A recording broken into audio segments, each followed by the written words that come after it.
Good evening and welcome back to Estadio Alfredo Harp Helu for Game 4 in Day 2, the nightcap of the 2026 Baseball Champions League. Trevor Curl, Colin Rudisell, and boy oh boy do we have another good one. It's the number 2 seeded Dantos de Managua facing the number 4 seeded Diablos Rojos del Mexico. With Mexico, while they are inside their home ballpark, they're playing as the visitors here this evening. Yeah, that's the interesting part of this tournament, and I think it's fair to mix it up like that. But, man, you got to look at Dantos yesterday and what an offensive output they had. 17 runs, 22 hits. They really made a statement early in the day game yesterday. And you look at the other side, these Diablos, they lost to the Kane County Cougars yesterday at 0-1. They can't really afford to lose another one with just a 5-man pool play. This is a big game for both teams, for Dantos to try to get in first and Diablos to keep themselves in the race. Well, no matter what, you look at these two offenses going at it, and we already talked about the Kane County Cougars lineup yesterday. This is a Los Dantos ball club who is a little bit on that obscurity side of unknown, but when you look at who they are in their roster, it's a lot of national team guys, and then you look on the Diablos side, and oh my goodness, it is pretty much anyone who has played in any sort of league, the NPB in Japan, Major League Baseball in the United States, and then of course, the big show here in Mexico City. I mean, there's a couple of powerful rosters that are going at it tonight, and I expect it's going to be another high-scoring affair with a couple of starting pitchers who are, again, just starting to get the feeling. This is spring training still for this Mexico ball club, while on the other side for the Nicaraguan ball club, a lot of those guys have already gotten themselves into postseason shape because of the World Baseball Classic just last week. Yeah, and you look at Danilo Bermudez, the Dantos starting pitcher in this one. He is a longtime pitcher for Nicaragua, one of the best that they have to offer. It's a perfect guy to go up against this Diablos offense. And then Bermuda, he's a guy that's been on the Diablos team for a while, going in Mexico for a long time. So kind of a native and understanding the elements and the elevation that has to do with Mexico. It's going to be an exciting matchup, I think, on the pitching side of things, but you really have to hold down these high-profile offenses. You said it, a lot of talent on that Diablos side. They kind of only put together 7 runs yesterday, so really they need to dig deep and try to find that offense early in this one. Well, for the Diablos Rojos, it was the errors committed against Kane County that, unfortunately for them, they couldn't get any momentum after that. Their offense was there, but those 2 errors in that 3rd inning really cost them that early lead, and any sort of momentum that the Diablos had, they just could not be able to take forward. And so when you look at the rest of this ball game, it's just 3 simple things. Pitch the way you've been pitching through the last few seasons, clean up the defense, and keep that offense going, and you're going to have yourself a successful ball game. It's game number 4, the end of Day 2, here from Estadio Alfredo Harp Helu in the heart of Mexico City. It's the Diablos Rojos taking on Los Dantos de Managua next on AA Baseball TV.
Welcome back here to Estadio Alfredo Harp. Helu. We are just ready for baseball. Game number 4 of the 2026 Baseball Champions League Tournament.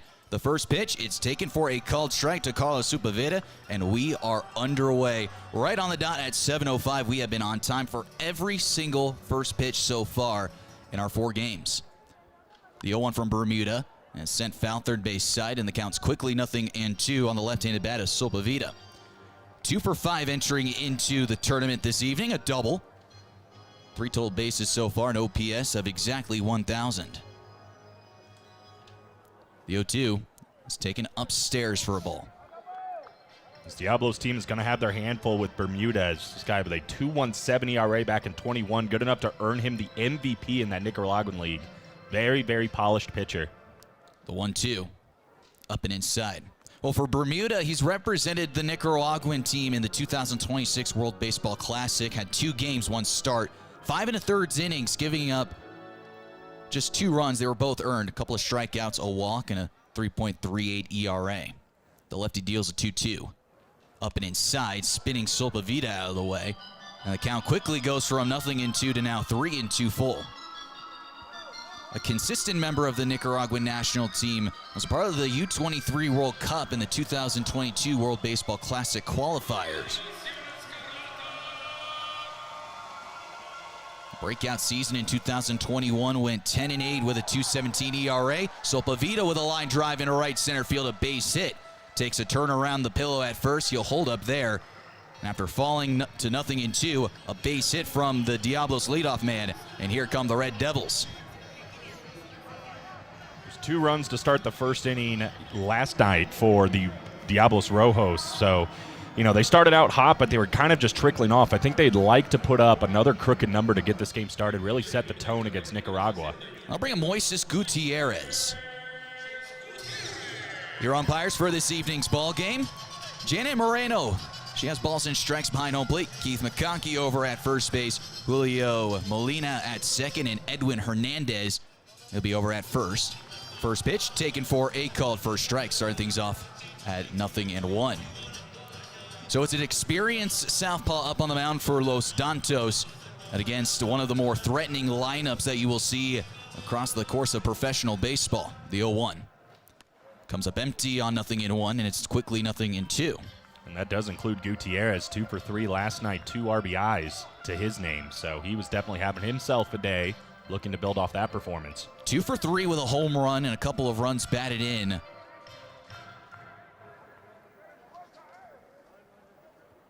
A pass from the belt, long look at first for Sepulveda.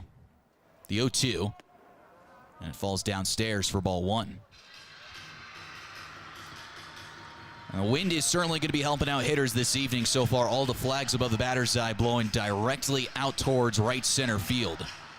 It's been a common theme so far. We have not seen a whole lot of wind blowing in from the outfielders. Line drive into left field, down for a base hit. Station to station go Diablos here in the top of the first inning. And right away, there is trouble aboard. Here comes John Singleton. Beg your pardon, Jose Marmoleos. Good guy to have at the dish. 2 hits for him yesterday, and RBI, including a double in that first inning. Drove in the first run of the game. It was a lashing double down the right field line. Got on by King County's first baseman, Josh Raywald. Yeah, that was a scorcher. One of the hardest balls that most of us in this ballpark have certainly seen, and that includes some of the guys who have some big league time on the King County Cougars roster.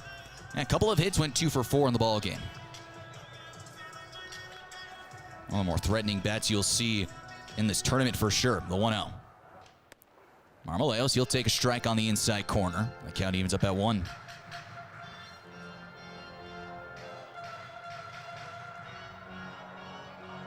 MVP caliber player here south of the border in Mexico City. The 1-1 bounces in the dirt. Rodolfo Bone able to keep it in front of him. Speaking of which, let's take a look at that defensive alignment for Los Dantos. Left to right in the outfield. Omar Mendoza in left. Bismarck Rivera in center. William Rayo in right, in the infield goes around the horn. Brian Ruiz, Brandon Layton, Benjamin Algaria, Emmanuel Trujillo at first base. The 2-1. Marmolejo skies it. Third base side, foul territory. Ruiz has room near the coach's box. He backs up and makes the catch. And always impressive first out, especially when you're dealing with someone of the caliber of Marmolejo. So now we'll hand the baton over to John Singleton with one gone, runners at first and second. Yeah, this is really going through the gauntlet here, the middle part of this Diablos order where there's just so much power. And to already have runners at first and second, nobody out. You said it, getting that first out is huge for Bermudez and the Dantos. Well, when you're looking at Bermuda, he's facing up against a couple of tough left-handers to face in Marmolejo and Singleton, but he does have the lefty-lefty matchup that goes in his favor. The first pitch missing upstairs for ball one. John Singleton with a base hit in yesterday's ball game.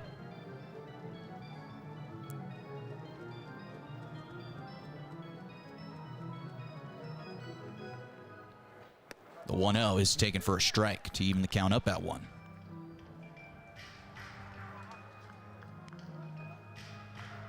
Plenty of time across Major League Baseball for Singleton. 272 games recorded, splitting time with the Houston Astros and the Milwaukee Brewers. The 1-1 skips in the dirt for a ball to push the count to 2-1. 29 career home runs at the Major League level. 2014, 13 home runs in his rookie season, and would match that tie total in 2024 with 13. Only played 3 games with the Astros in 2025. Before coming down here to Mexico City. He takes low for ball 3, and here come the alarms. Yeah, he's worked himself a great count here, 3-1. Dantos with a big shift to the right side. We see Layton pretty much playing directly behind second base. Splitting time in AAA as well between the Syracuse Mets and the Sugarland Space Cowboys. The 3-1. Low and away ball 4. Singleton draws a walk. And the bases are now loaded for Michael Franco. Well, if there's any sign that this Diablos lineup card was going to have their success, well, right away you're seeing it here in the top half of the first inning. Back-to-back singles to open up the ball game. The pop out to Jose Marmolejo. You're thinking now you're just one ground ball away from getting yourself out of this. But a walk has loaded him up for one of the more dangerous right-handed bats that you'll see in this tournament in Franco. Yeah, he put on some damage against the Cougars last night. It's 3 for 4 with 2 RBIs. 2 runs scored. A late timeout called as Bermuda was starting to work in his windup. Yeah, and Bermudez, he's definitely worked himself into a little bit of danger here. First pitch, skips in the dirt, gets away from Bone. Heading home is Sopavita. He's going to get there. Gets on by the pitcher covering Bermudez. Up to third goes Gutierrez, but he holds up there. And 1-0 in favor of Diablos after the wild pitch. Unfortunate timing for a wild pitch there by Bermudez. I mean, you were saying it before, with 1 out, a ground ball can still get you out of this inning, especially considering Franco not carrying a ton of speed. A double play was definitely in the cards. Now you have second and third, double play pretty much out of the equation, and still that dangerous bat at the plate.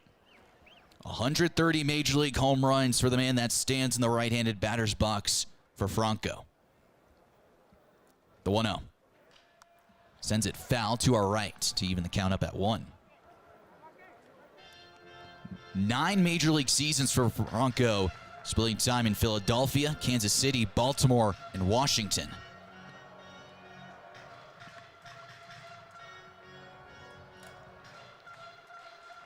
The 1-1. Broken bat, floater, shallow left field. Out is Layton, the shortstop makes the catch. Bluffing for the plate, Gutierrez. The throw goes all the way in. Michael Franco loses some lumber. It's just a harmless pop out, 2 away. Runner still stationed at second and third. Yeah, let's get another look at this because it feels like he squared it up pretty good and just some unfortunate luck with the bat snapping. Maybe got it a little bit on the neck of the bat, but this is a really nice track by Layton, making the play over his head and holding the runner at third base. Looks like Edwin Hernandez also took a little bit of a lick from that spinning helicopter. Been seeing that a lot in this tournament, the broken bats.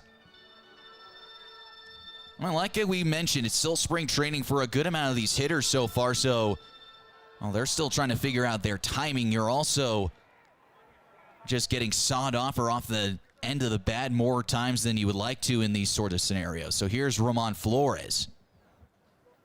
There's the wind and the first pitch on the way from Bermudez. Right down Main Street for a strike. Starts off 0-1.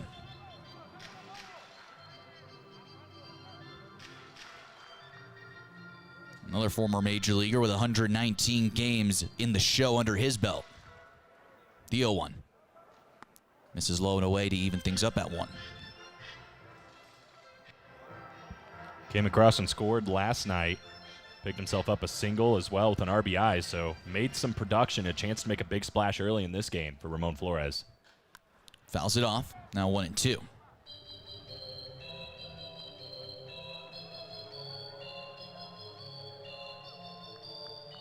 And this is a ball club that can hit up and down this order. Any one of these guys is a threat to go yard. The 1-2. Downstairs and inside. It's been a good approach early here for the Diablos. I mean, being patient. Didn't see a lot of that early last night, so just a little bit more bat control, a little bit more discipline at the plate. And so far, they're reaping what they've sowed. 2-2. Just off the outside. Didn't miss by much, and the count runs to full 3-2.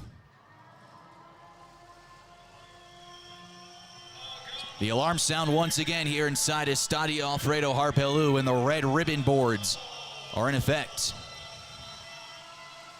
1-0 Diablos here in the top of the first inning. Bermudez fires on in. Downstairs, ball 4. Flores draws a free pass, and the bases are once again loaded, and this time it's for Francisco Mejia.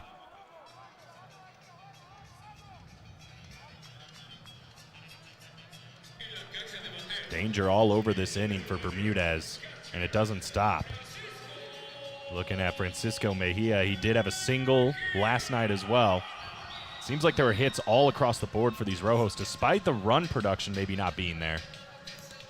Francisco Mejia, he knows about this tournament. Last season in Baseball Champions League, he was 7 for 12, batted .583 with 3 runs batted in. And no home runs, though, a couple of doubles. 1 for 3 yesterday with a base hit.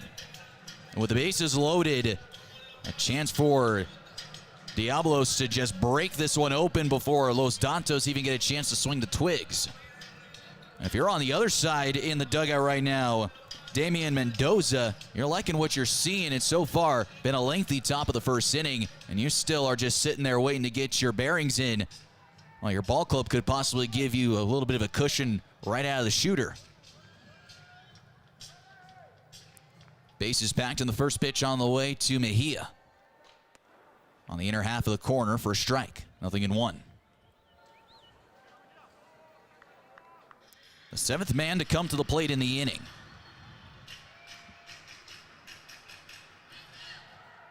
The 0-1. Line drive at second base. Knocked down and handled by Algria. He'll throw on to first in time. That will end the inning. A run does come across to score on a wild pitch, but it's Diablos who lead 1-0 as we go to the home first, with Los Dantos getting a chance to swing it here from Estadio Alfredo Harp Helu.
1-0 here inside of Estadio Alfredo Harp Helu. The Red Devils putting up a run in the top of the first inning. Los Dantos getting a chance to swing it. You're looking at the standings. Right now we have a three-way tied for first place, but that could change this evening.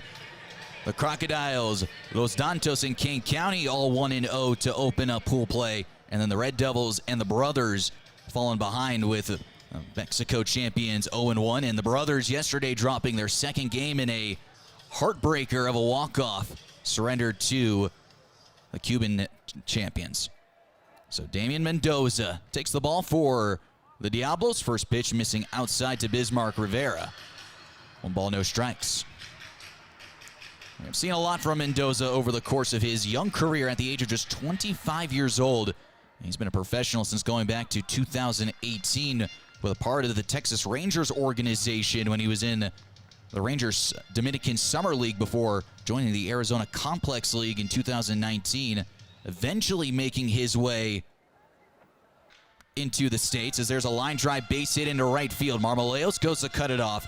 They'll hold Rivera for the moment. Marmoleos kicks it in right center, up to second on the air.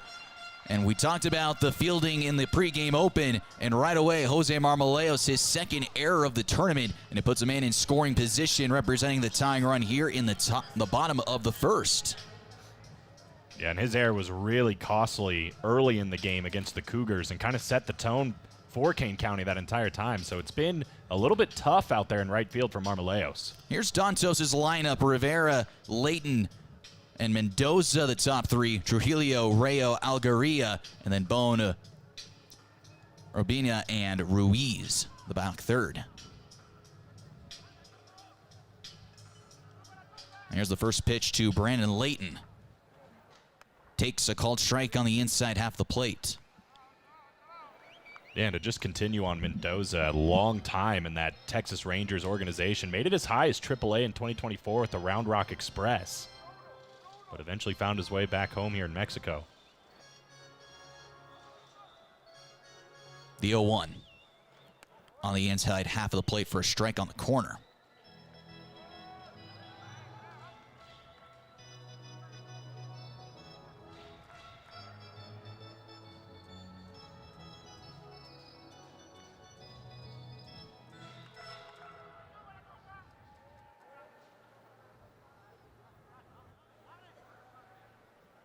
Swung on and skied out to right center field, tailing away from Flores, who still backs up near the warning track, makes the catch. Heading for third, Rivera.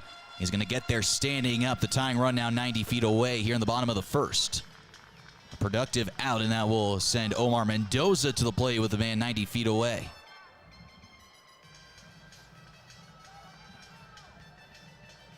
And there's a look at that defensive alignment for the Diablos. Oshina in left, Flores in right, Marmoleos in right, Ruiz, Solpavita, Gutierrez, and Singleton across the horn with Francisco Mejia, the back end of the battery. He's doing the catching.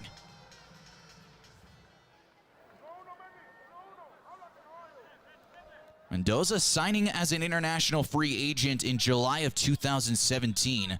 128 games in the affiliated ranks, all with the Texas Rangers. First pitch just off the outside corner. Ruled ball 1. 23 starts with the Rangers organization. 8 saves, a 4.20 ERA across 317 innings. 303 strikeouts. Popped up. First base side foul territory. Singleton will make the catch on the chalk. Second out of the inning, 2 away, and that'll bring up Emilio Trujillo. This is a nice job by Damian Mendoza to work his way out of trouble here. I mean, got a little bit of bad luck by Marmoleos with another error out there in right field and gets a runner on third on a productive out, but a chance to get out of here unscathed.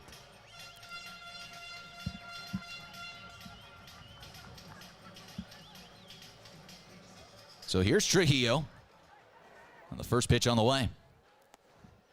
A slider down and away for ball 1. Well, and he, like many of these Dantos, had himself a game yesterday. 2 for 5, 3 RBIs, and a run scored for Emmanuel Trujillo. This is his second Baseball Champions League. He was 6 for 11 in the 2025 edition. A couple of doubles and a couple of runs batted in. Batted .545 over the course of 3 games.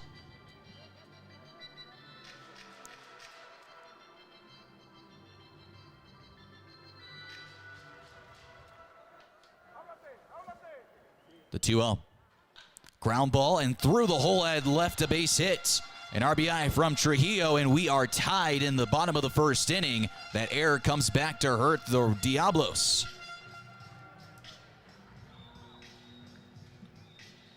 Just a good piece of hitting here to pull this one through the hole on the left side and score a run and tie this ball game up. Emmanuel Trujillo, his 4th RBI already in the tournament, and he has certainly been producing. Someone who continues to just swing it at every place he's been. No different here underneath the lights. So here's William Rayo, first pitch. He takes a called strike on the inner half of the plate. And the trouble still doesn't stop here for Mendoza. Rayo, a great night as well. 3 for 6, 3 RBIs in his own right.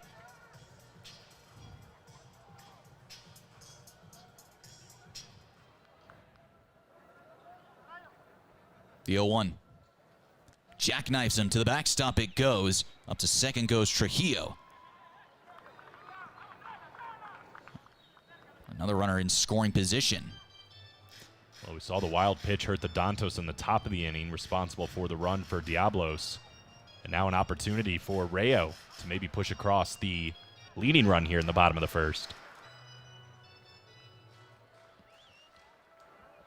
Counts even at 1-1. Slightly shifted infield. The second baseman Gutierrez playing on the outfield turf. Time is called.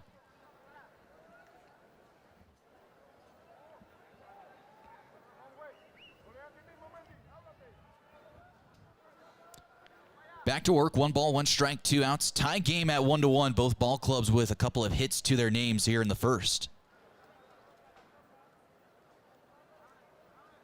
Pitch on the way. Fouls it off third base side into the rafters. And back down below. Got to keep your head on a swivel. Anything could hit the ribbon boards, or it could also hit the towers that are above us even and come back down below to the folks down in the grandstands. 1 ball, 2 strikes, 2 away. Mendoza looking to get out of the inning with the tie. The pitch. That breaking ball is in the dirt. Count evens at 2-2. Well, the storyline today is going to be if the Diablos can bounce back after a tough loss last night, and with an off day tomorrow, then they'd be having to watch all the action, see if their hopes are still alive. 2-2. In the dirt for ball 3, and the count runs full 3-2. I got to imagine the thought is this is a must-win game if you're the Diablos. I mean, it seems hard to see a scenario being down 0-2 in this tournament. I mean, half your games. It's not a good sign when the trainer is the first one out of the first base dugout, followed up by Lorenzo Bundy and the coaching staff. Yeah, you're right. And there was, I mean, obviously no action yet in that Diablos Rojos bullpen. Now we're starting to see a little bit of movement. You hope everything's all right with Mendoza. And when your trainer is the first one walking out, they always notice something first, almost before everyone else. Especially if there's just any sort of sign of uncomfortability. They're the first ones to be out there, and they spend so much time working, especially with pitchers, pre-game, then post-game. They almost know how a pitcher is feeling just kind of from looking at them. And then when they go and talk to them, then they can actually get a feel of how their pitcher is actually going through everything. But it's never a good sign, and immediately this looks like they're going to try to talk things over to see if Mendoza can continue or not, but that's not a good sign with Mendoza walking off, and he's getting a couple of bumps from his teammates as he heads off to the first base dugout. Wow. You don't like to see that, and again, we're in spring training here especially for this Diablos ball club. One of their top arms in their rotation. And immediately now the bullpen starts to get moving around. So again, pitchers will have as much time as they need to get warmed up because of an injury for taking out a pitcher. And with that being said, we'll step aside as we go through the rest of the bottom of the first inning here from Mexico City.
Tied at 1-1 as we go to the top half of the second inning. 8-9-1 due up. Rio Ruiz, Yoshinobu Hoshina, and Carlos Sepulveda, the top part of the order for the Rojos coming up after 8 and 9. So we'll start with Rio Ruiz. Got a chance to play yesterday's ball game. A pinch hit opportunity. 1 for 1 with that single.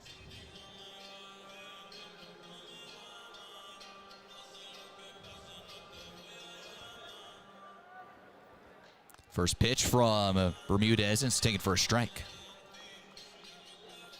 315 Major League games under the belt of Ruiz. Spending time in Atlanta, Baltimore, and Colorado before some time in the Korean Baseball League, the KBO.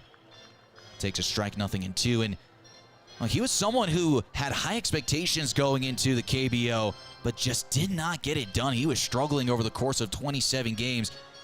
Hit below the Mendoza line at a 155 with just a home run and 6 runs batted in. Eventually would be demoted into the minor leagues and then released. Would come here to Diablos and just immediately re-spark his career back up in 19 games in 2022. Batted .329 and then just continued his role after one of the better seasons in 2025. A little fisting bleeder the other way, falls in for a base hit in front of the left fielder Mendoza. And a leadoff single in back-to-back frames for Diablos. I'll bring up Yoshinobu Hoshina.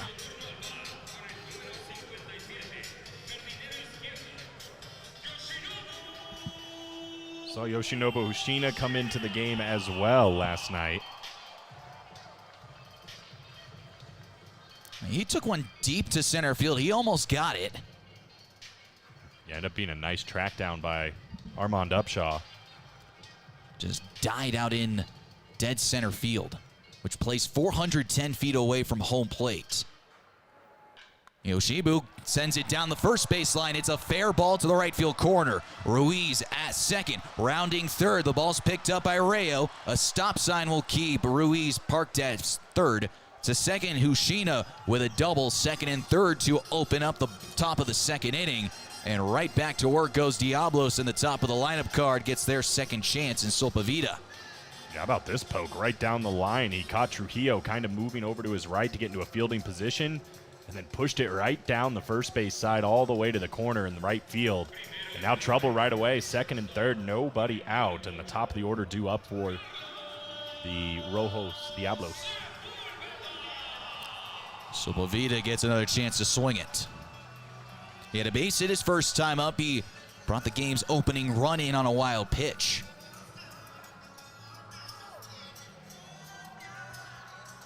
First pitch on the way.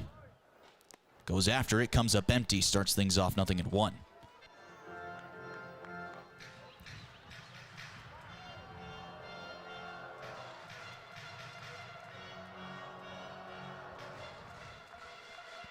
The 0-1. Inside for a ball.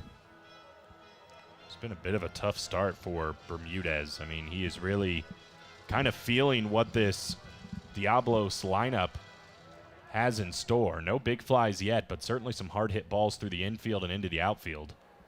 The 1-1. Line drive, left center field, down a base hit, into score Ruiz. Hoshina rounds third, he's gonna come in to score. To second with no one covering Sepulveda. He'll go walking on through. It's a 2-run double. And again, Diablos break through the scoreboard again on the 2-run extra base hit. It's now 3-1. Sneaking in with the back door unlocked, Colin. Yeah, and a great start for Carlos Sepulveda. I mean, right back up the middle where it came from, driving in a couple of runs. Now 2 hits, 2 RBIs, and you mentioned it, the base running awareness as well by Sepulveda. A little bit of a miscommunication on who needed to be on second base there for the Dantos. And Sepulveda just snuck right in and put himself in scoring position with nobody out. Now, Layton was the cutoff man in left center field. Algaria looked like he was trying to back up and cover first, but there was nobody at second base. So miscommunication defensively from Los Dantos. Another man in scoring position, Moises Gutierrez, who's been swinging it well in this tournament so far, with a base hit already today. And he's ahead 1-0. The pitch on the way. Busted bat, softly poked to second. Algaria will back up and make the catch. There's the first out of the second inning. Well, for the second time in 2 innings, a broken bat is the break that Danilo Bermudez needed. And maybe this is something he can use to kind of calm himself down and try to get through this tough part of this Diablos lineup, including Jose Marmoleos. So here's Jose Marmoleos. He popped up in foul territory his first time up. First pitch in tight underneath the armpits for ball 1. 41 pitches so far for Bermudez, and that gets Los Dantos' bullpen up and going immediately. The pitch home. In the dirt, knocked down by Bone. Now, this was a Rojos ball club that felt like they got punched in the teeth last night after starting up their offense early on against Kane County. It was a little back and forth between both ball clubs before the Cougars would run away in the middle to later innings. A 2-0. Marmoleos on the ground to second. Algaria kicks it, stays with it, throws a first in time. 2 outs, and that will bring up John Singleton with Solpavita moving up 90 feet to third. It's the beauty of playing second base. Even if a ball eats you up, you still have time to recover, and that's what Algaria did there. Able to get the out, and even though we see Carlos Solpavita move up to third, 2 outs, just 1 more to go for Dantos to get out of this with only 2 runs given up. Oh, you'll notice when we talk about the ball being hit on the ground, that turf is not like the same turf that is in most fields back home. This ball's tagged high and deep. A majestic shot from John Singleton almost clears the stadium. A 2-run shot from the big man. Shot indeed. That was an absolute no-doubter bomb into right field. And welcome to the CBL tournament. Should say BCL. John Singleton. My goodness, Singleton gets that fastball right over the heart of the plate. Drops the head on it and drops the bat and admires it. Back row, an absolute shot. 5-1. This ball's popped foul behind home plate. Nothing in 1 to Michael Franco. Ambush. We didn't get the distance on it, but I'm wondering if that's the longest one we've seen so far in the tournament. I mean, that one was absolutely tattooed. I am going to safely say, without any sort of evidence to back it up, that is going to be the furthest home run we have seen in this tournament so far. That's right, Chad. Chiming in on the last moment. Yeah, that ball was absolutely destroyed. A no-doubt shot that as soon as it left the hand of Bermudez, and it was trouble as it tumbled its way towards the barrel of Singleton. The 0-2. Tapper back to the mound. Bermuda picks it up barehanded, has plenty of time. Little wide target. Throw is dropped by Trujillo. Went to the post office, forgot the mail. Second error of the day for really both sides combined. First error for Los Dantos. Yeah, and this is just an easy play here. I mean, you see Franco puts his head down thinking it's over, and this ball just gets airmailed a little bit, and Trujillo takes his eye off of it, and it just bounces right out of his glove. That is as tough as it's gonna get when you're a pitcher on the mound. You just gave up one of the furthest home runs possibly of your career. And then you get a little nubber that's hit just a couple of feet in front of you. You pick it up, fire to first. You should be out of the inning instead. He's taking the lonely trot back to the third base dugout. And a new pitcher trots in from the left center field bullpen. We'll step aside here on AA Baseball TV, 2026 Baseball Champions League action.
5-1 Diablos as we go to the top half of the third inning. Trevor Curl, Colin Russell, Chad Ekren bringing to you tonight's action on AA Baseball TV. Another gorgeous evening for baseball and another long day, but we had our fun in Game 1 earlier this afternoon. Crocodiles versus the Brothers in a game that ended in a walk-off for the Cuban Ball Club.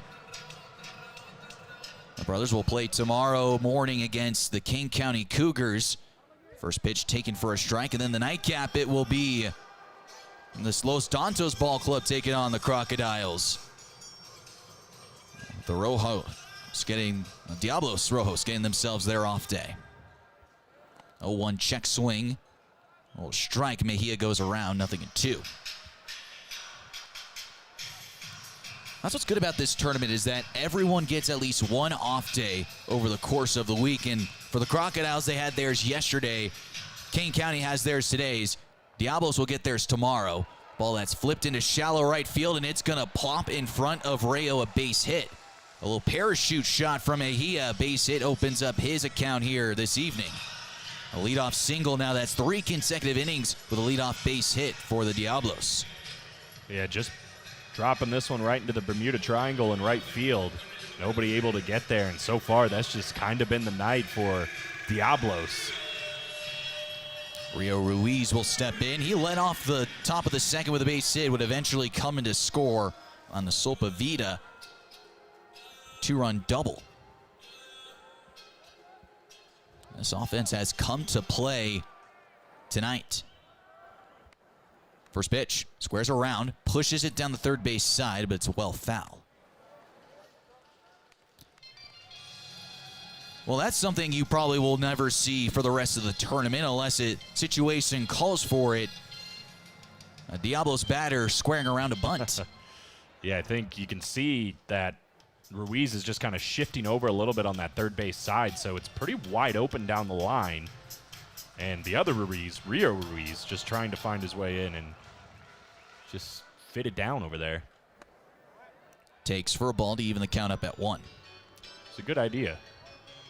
And you just don't see that much anymore because of the band shift across Major League Baseball and then even in the minor leagues. They actually have 2 lines that go from second base that you have to stay if you're a middle infielder in those lines. Ball skied out to left field. Mendoza giving chase in the left center field alleyway. Dances with the wind and makes the catch. Tagging for second and getting there safely is Mejia. He advances 90 feet on the flyout.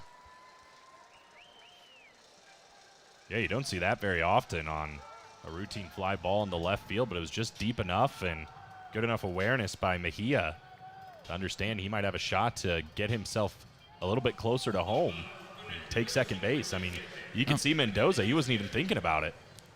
Oh, Mendoza was so worried about the way that ball was starting its descent. The elevation, giving it a little extra carry, and then the way the wind is kind of swirling here makes things a little tricky, especially when that ball is going from over the light towers back down to the light towers. First pitch swinging, Ushino to short. Firing across Layton in time. Pushing up to third now is Mejia.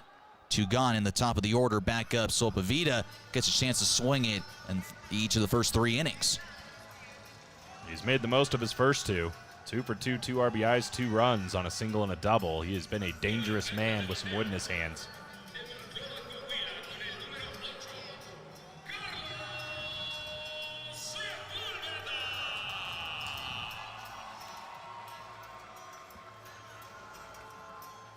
The first pitch. Northbound, missing ball 1. I would think Theo Philly is not going to put a ton of challenge pitches in there for Sopa Vida. But, I mean, we mentioned this last night. It doesn't get any easier in this Diablos lineup. 1-0 just misses out for a ball. Now 2-0.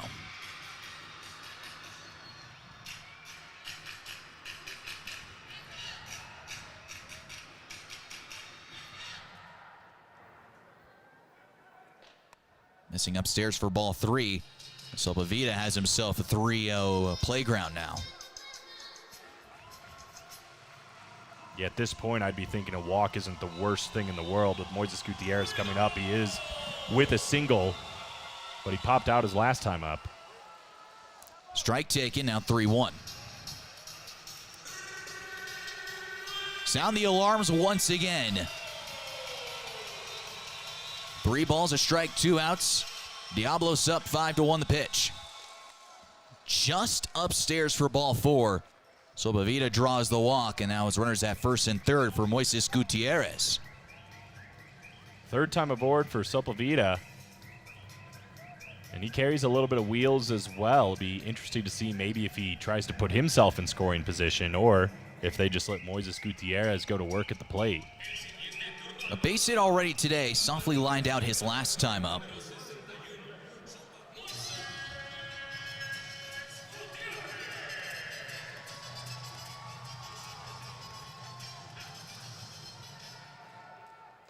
First pitch runs outside for ball 1. Almost everyone has contributed today in some way, shape, or form.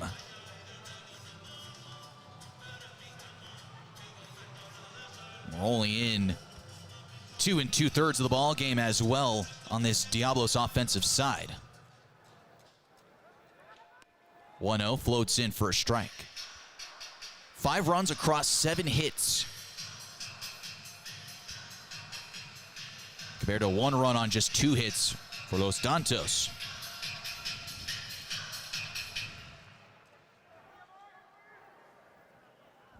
The 1-1.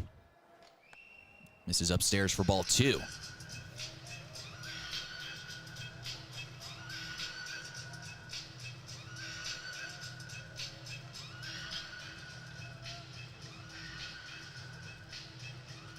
Los Dantos will not have their off day until the 27th.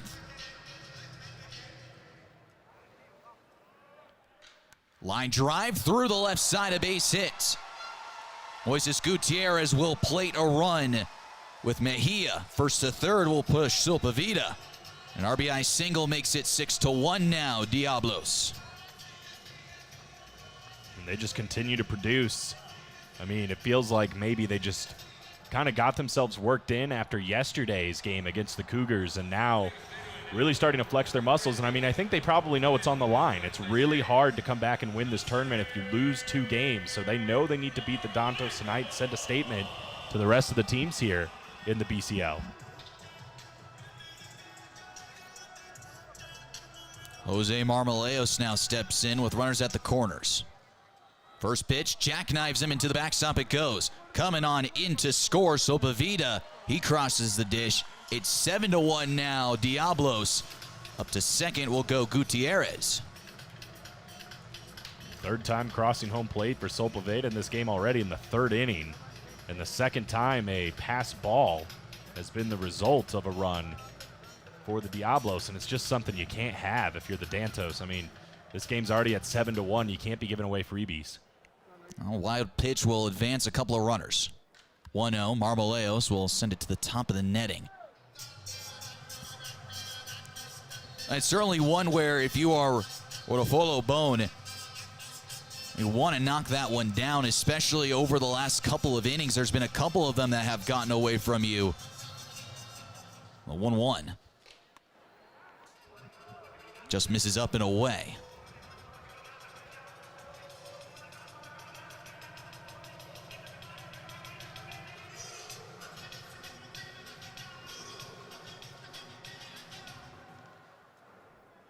Two-one. Taken for a strike. Just nicks the inside corner. And Marmoleos now stares at a 2-2 count.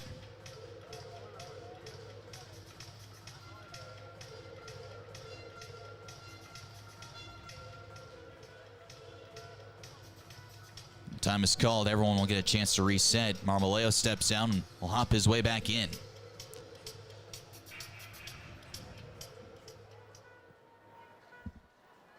Gutierrez in scoring position at second. 2-2. Bounces in the dirt. This time Bone is able to put some webbing on it and keep it in front of him. Sound the alarm again. 3 balls, 2 strikes, 2 outs. 7 runs so far through 2 2/3 innings for the Diablos offense. The payoff. Taken. And it misses for ball 4. Trying to nibble the corners. No bite, though. Now it's runners at first and second, and here comes the big fella, John Singleton, who almost deposited a baseball beyond the bleachers in right field his last time up. Yeah, I think I just heard that ball come down, but it's not the guy you want to see up here with a couple of runners in scoring position. Marmolejo is probably the guy that Theo Philly and the Dantos wish they would have gotten here. I mean, it's just been relentless for 3 straight innings. Feels like almost every single Diablo player has come up to bat. A couple of pitches in that upper outside corner that Theophile would want to see hit. Weren't ruled strikes, and then just had to not try and give in. A couple of quality pitches, but they were just missed. So now first and second for Singleton. Here it is in. Check swing. He goes around, says the home plate umpire, Janet Moreno. And we saw Rodolfo Bone go out there to talk to Bermudez, and I'm sure it was game planning on how you want to handle Big John Singleton after his last at-bat. The 0-1. Takes just off the outside corner.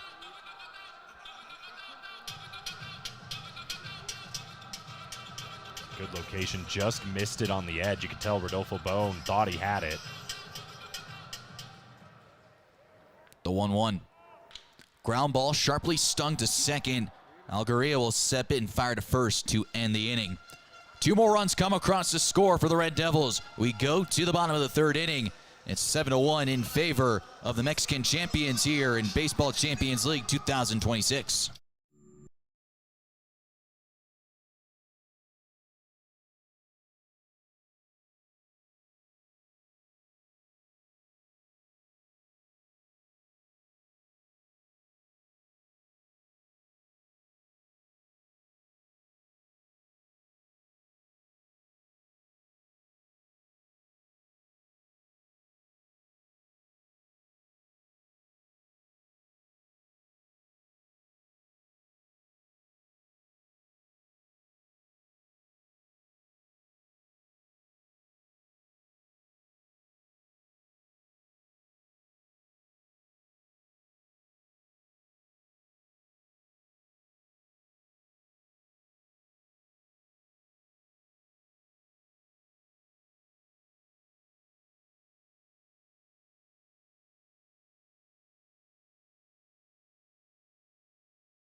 From the first pitch to the last out, Carbless is your game day companion. Smooth, bold flavor in a ready-to-drink can, perfect for enjoying all the action from the stands. Crack one open and make the most of every inning, every play, and every moment at the ballpark with Carbless.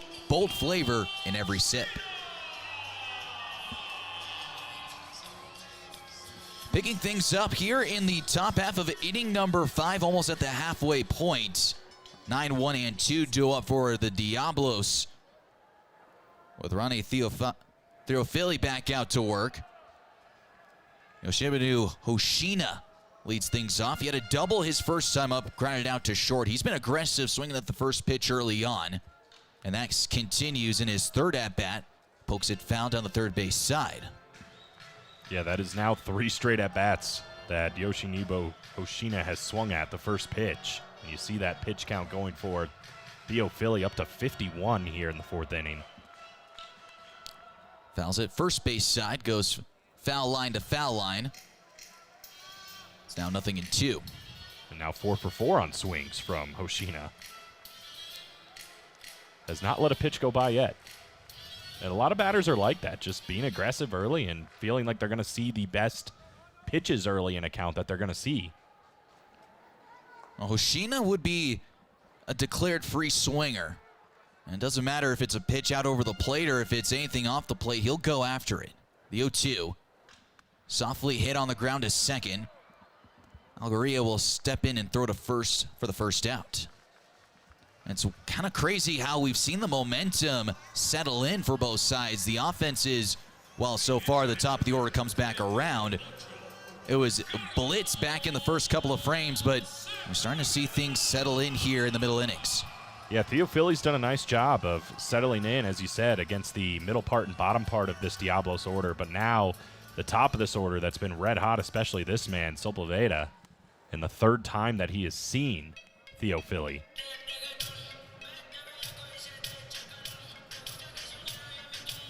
He's been busy. 4 hits so far in the tournament. And 2 for 2 with a walk today. A left-hander starting to move around in the Diablo bullpen.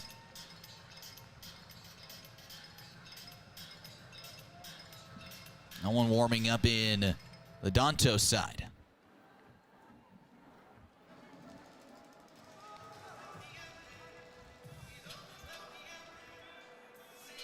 And that breeze that we've seen earlier has gone to a little bit more of a quiet brush out towards right field.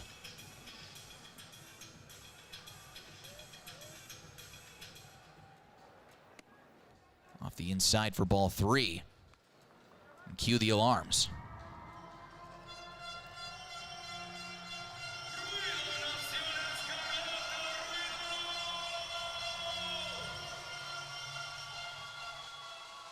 Up and inside for ball 4. Second walk in as many plate appearances for the Diablos leadoff man. A man on first with 1 away for Moises Gutierrez.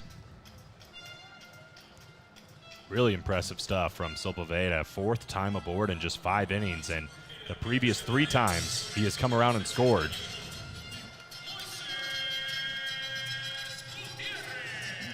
Well, now that gets some action in the bullpens for Los Dantos. A couple of guys up and stretching and moving around.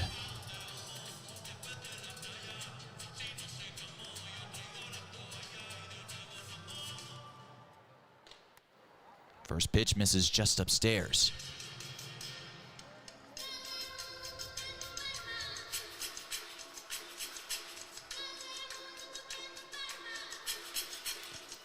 Someone's made the trip from Nicaragua. He brought the flag with him as well. Gotta love that. Up and away for a ball, now 2-0. Oh, really not that far away from Nicaragua. It's just a hop, skip, and a jump down from where we're at in southern Mexico. And Colin, you're looking like you're trying to remember what your geography is of Central America. Oh boy, I'd fail many tests. A 2-0 swing and a miss. I think I can name a lot of them. Now putting them in their actual places, that's a whole other task in itself.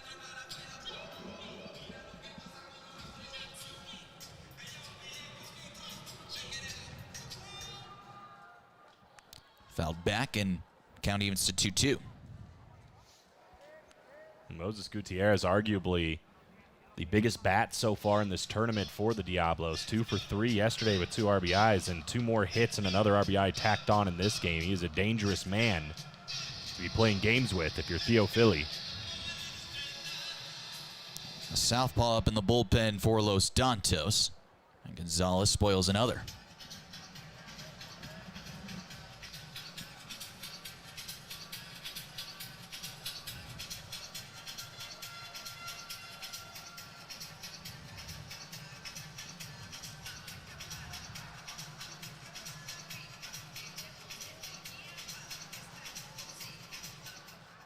Two. Just off the outside. Try to pull the string on a changeup, no bite. A full count of 3-2, and so Pavetta could possibly be on the move from first. Would not be surprised at that at all. It's the 65th pitch for Theo Philly about to cross home plate. Trujillo is not even holding him on. He stays the pitch and misses outside ball 4, back-to-back walks. And Jose Marmoleos will get a chance to swing it with runners at first and second and just 1 away. Yeah, that's a dangerous statement. 5th walk of the game for Rodney Theo Philly in the 2nd in a row here in the 5th. Again, these mistakes from the Dantos, the pass balls, a couple of errors, and walks have just been costly. Walks are the biggest killer for a pitching staff. Marmoleos takes down low for ball 1. It's one thing if it's competitive walks that we've kind of seen at least over the last couple of plate appearances, but it's we're behind early 2-0, having to fight back, and then it just becomes a long battle where we kind of, I guess, saw that in this inning so far, but it just really is such a dangerous lineup that anything out over the plate could easily fly into the seats. The 1-0. That fastball misses up and inside, and I'd imagine also there's some extra fatigue coming in. That elevation really does play so much of a factor. It's not just the way the ball moves, it's also the way your body reacts to it. You get tired more easily. We're just talking with a couple of the Diablos guys after their batting practice, doing their sprints down the right field line. I mean, these are professional athletes, and they look winded. And they're just kind of not really doing a whole lot of sprints. It's just kind of a shuttle jog. But just their body is reacting to the elevation. As this ball's popped in the infield foul territory, third base side, caught by Ruiz.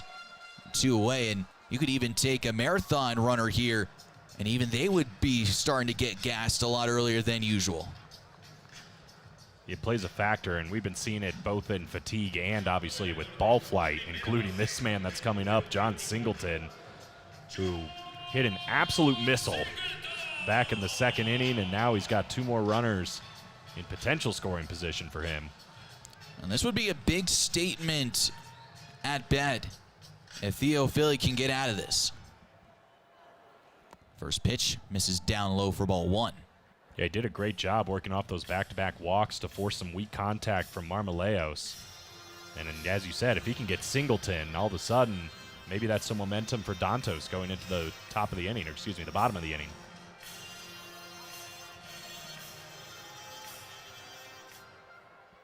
Shifted infield, 1-0, misses for ball 2. Brandon Layton playing on the other side of the bag at second base. Brian Ruiz, the lone Los Dantos infielder, on the left side of the diamond. It's a deep shift in the outfield too, Trevor. It is a major shift in that outfield. Bismarck Riviera pretty much playing straightaway right center field. Omar Mendoza in deep left central, and that left field line is vacant. Yeah, big gap in left center as well. If there's any chance of Singleton being able to push this ball. A little tardy, fouls it off. Count evens to 2-2. He's got that entire left side for real estate.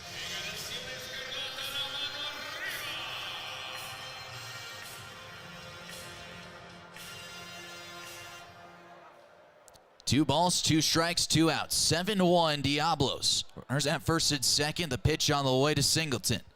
He takes, and it misses up and away for ball 3. And with the full count and 2 outs, everyone will be on the move. So Boveda from second, Gutierrez from first, and Singleton in the batter's box. Big pitch coming up for Theo Philly. I think his last no matter what. And misses down low for ball 4. And Theo Philly has walked the bases loaded, and that will bring up Michael Franco. With the bags packed full of Diablos. And we're not seeing any movement from that third base dugout. Time is called. We'll see a mound visit, at least from the infielders of this Dantos ball club. Yeah, I'm a little surprised. I mean, he's up to 75 pitches. He's walked 6 batters, including 3 in this inning. A left-hander looks hot and ready in the bullpen. Yeah, maybe just not the matchup they're looking for, and maybe just not wanting to bring in a reliever with the bases loaded. Oh, you had Marmoleos and Singleton lefties before Franco. And they decided to stay with Theo Philly for those 2 plate appearances. It's been a bit of a struggle tonight for Franco, 0 for 3, but we know he can flex that power at any point. First pitch swinging, comes up empty on the spinner. Nothing in 1. And I think that might be the idea, is that if you can avoid doing damage from Marmoleos and Singleton, they'll let you face one more right-hander in Franco. 0-1, wipes him out with another spinner for a strike. Now 0-2. It's a lot of faith that Ronald Garth is putting in Theo Philly, but he does have Michael Franco down 0-2. Get a look at the bullpen down in left field. The 0-2. Check swing. Does he go? Yes, he does, says home plate umpire Janet Moreno. Michael Franco down on strikes, and the bases are left loaded. A beautiful shot of us here inside of Estadio Alfredo Harp. It's 7-1, Diablos.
A look ahead to tomorrow's action here from Mexico City.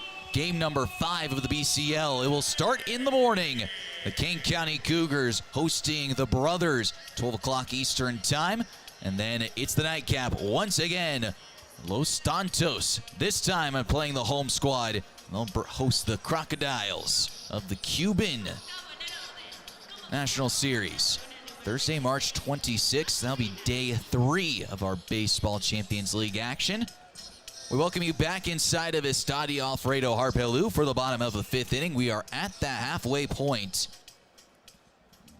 New pitcher Victor Rodriguez takes over in relief. The first pitch is taken for a called strike on the outside corner. 0-1. And a great job from Luis Castillo. Goes 3 1/3 innings, gives up just 2 hits, and strikes out 4. The 0-1. This is upstairs. Count evens up at 1.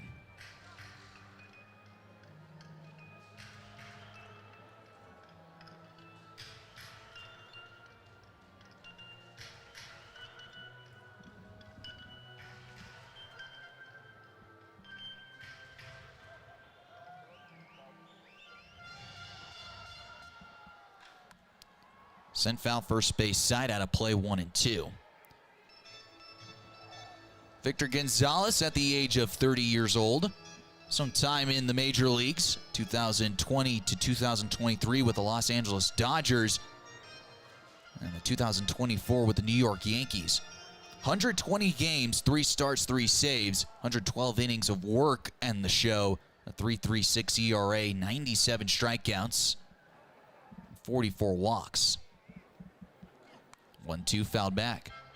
2025 splitting time in the Los Angeles Angels organization between Class A Inland Empire and Class AAA Salt Lake. Was in the Mexican Pacific Winter League in the 2025 to 2026 offseason.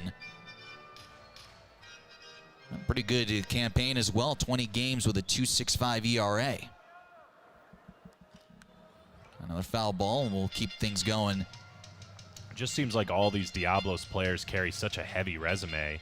And speaking of a heavy resume, I mean, Juan Carlos Urbina, again, we talked about him earlier, the oldest player on the Dantos roster at 45 years old.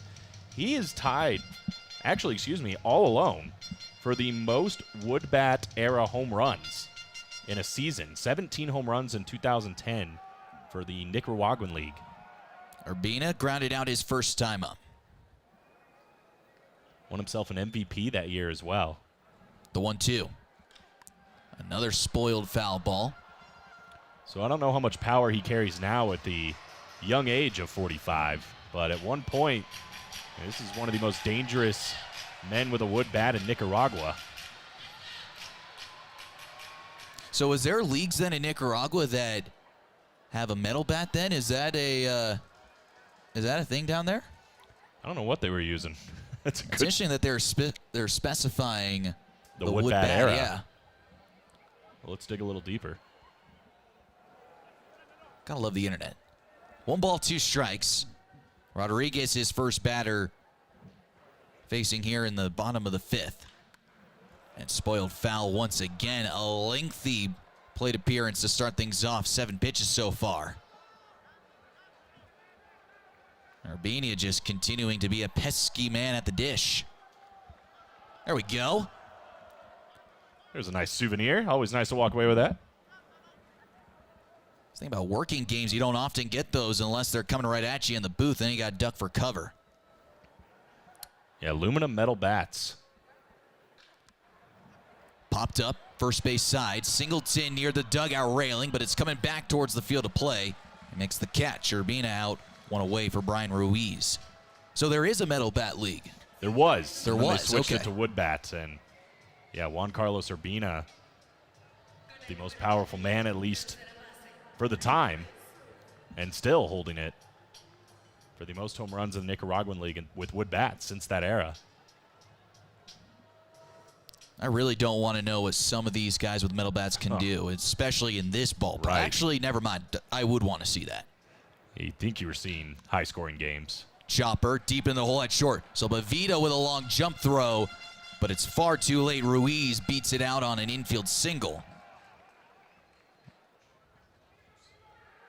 I believe a Dantos is a donkey, Chad.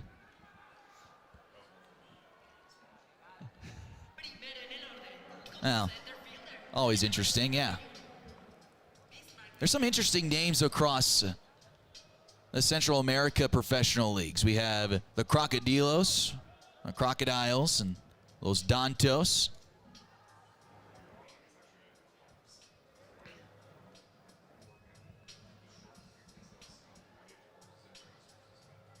So not a donkey. Interesting.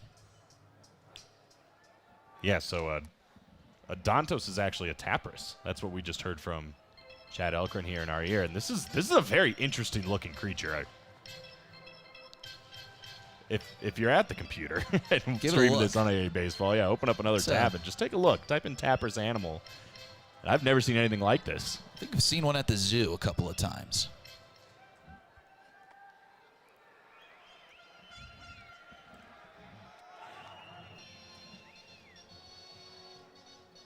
Now your search history has gone from, is there metal bat leagues in Nicaragua, to wild animals. Well, now I got to know why. I mean, why did they pick that? out of all things. The 1-1. I guarantee they're the only one in the world probably with that name, right? I mean, you see, like, obviously in the United States, you got a lot of Cardinals, you got Blue Jays, you got Eagles, and whatever else, but that's a good point too. The animal's not in their logo, so it's we got to find out more about this. I don't know who we need to ask, but we'll have more answers on this Dantos situation. The 1-2 to Rivera. Chopped on the ground to second. Gutierrez spins. Fires to second for one. Back to first. Safe. Rivera legs it out on the back end. 4-6 on the fielder's choice. 2 away, and that will bring up Brandon Layton.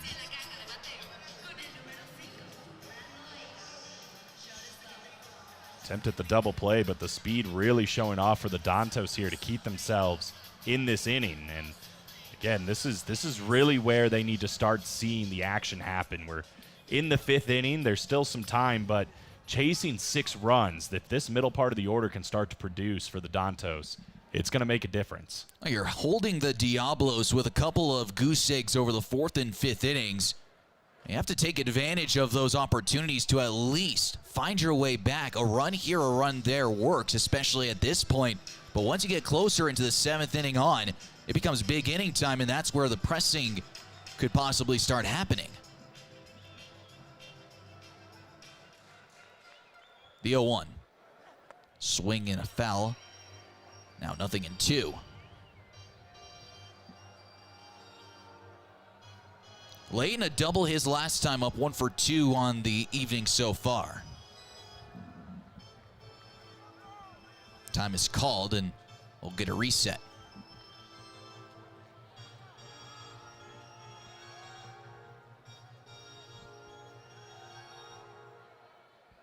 No balls, 2 strikes, 2 outs, 7-1 in favor of the Diablos. The pitch home, way outside. 1-2. Brandon Layton really doing a nice job in yesterday's game with those 5 hits, and they could really use him to come in clutch here in the 5th inning. Ball in the gap should bring home a run. 1-2. Go. Fouls it back and held on by Mejia to end the inning. A base hit and a man left stranded. We go to the 6th with Diablos in control. It's 7-1.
We're back here in the top half of inning number 6. 7-1 Diablos over the Los Dantos de Managua of the Nicaraguan leagues. As Los Dantos about to take the field to get things going for this 6th inning. And I really want to now take a look actually into the physics of playing here inside of Estadio Alfredo Harp Helu. So I'm not a physicist. My physics education was at best sophomore to junior level in high school, but it really becomes interesting when you talk with the players on that Diablos ball club and their experience of learning to pitch in the elements, and especially the hitters, of utilizing the high elevation to their advantage. So primarily when you're pitching inside of elevation, like we are here, it's known as the Magnus effect and drag. So the Magnus effect is a force created by a spinning ball that causes it to break or curve, and because there's fewer air molecules, because we're in thinner air, the spinning seams don't have anything else to grip, and because of that, breaking balls hang, and curveballs and sliders lose roughly 25% of their movement, while a curveball that normally would drop about 8 inches at sea level now drops 6 inches at high altitude. So you could imagine that someone with a big 12-6 curveball, like say Clayton Kershaw, that big change of drop would be so much less dramatic and everything would hang up. Same with sliders. Fastballs, for example, they lose their ride. So a typical four-seam fastball will have that little bit of extra back up to the top of the zone, especially when you throw at high velocities. Well, that doesn't happen here. Here at elevation, like we're at 7,000 feet plus, that fastball is going to have a little bit of drop to it, and so it has about 3 to 4 inches less drop than it usually does. Same thing with two-seamers and cutters. Those pitches that usually work at sea level and has a lot of depth to it, you lose it, and it just becomes a little spinning cement mixer out over the middle of the plate. It really is fascinating. And, you know, to somebody that's maybe more in the novice and amateur side of baseball, at least in its novelties, 3 to 4 inches doesn't necessarily sound like a lot, but it can really mean the difference of being an extremely effective pitcher to an extremely ineffective pitcher. And then you throw in the altitude that when you just mess up a little bit, and if you can barrel a ball, I mean, this thing flies. We've already seen it in this game. Milton Quintana now takes over in relief, the southpaw for Los Dantos.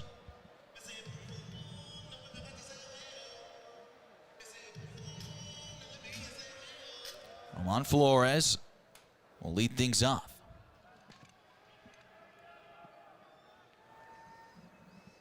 One, the misses downstairs.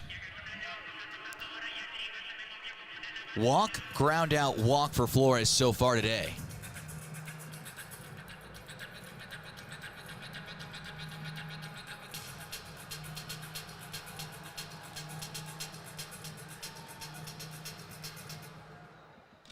Two-one, sent foul to the third base side out of play.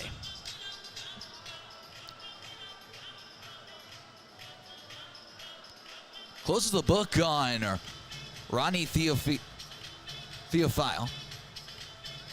3 1/3 innings, 2 hits, 2 runs, both earned, 6 walks, 3 strikeouts.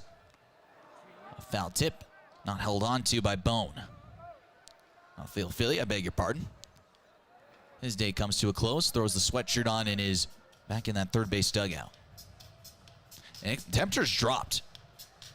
We started out the game at right about 75 degrees. It's now 61 degrees. You're feeling that crisp air coming on through.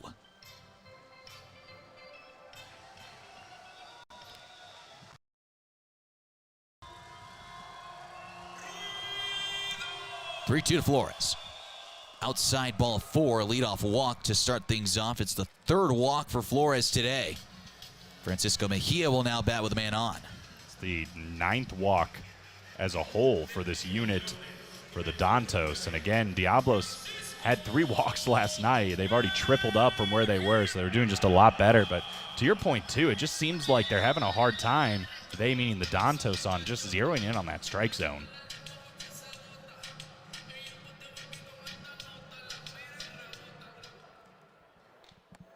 Three-quarters of the way swing from Mejia.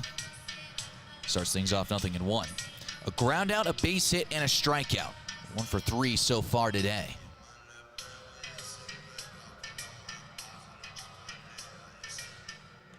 Oh, 1 catches the inside corner for a called strike, 0-2.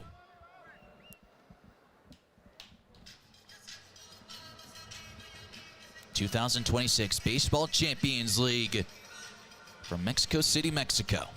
0-2. Up high for a ball. 5 teams entering, 2 teams are returners to this tournament. One hoists a trophy on Sunday evening.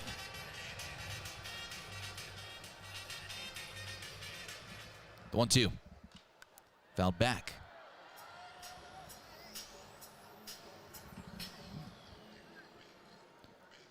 Now, Sunday feels like a ways away, and I think that's just because of the amount of games that we still have to cover going forward. Doubleheader action the rest of the way through, as it's been yesterday and today.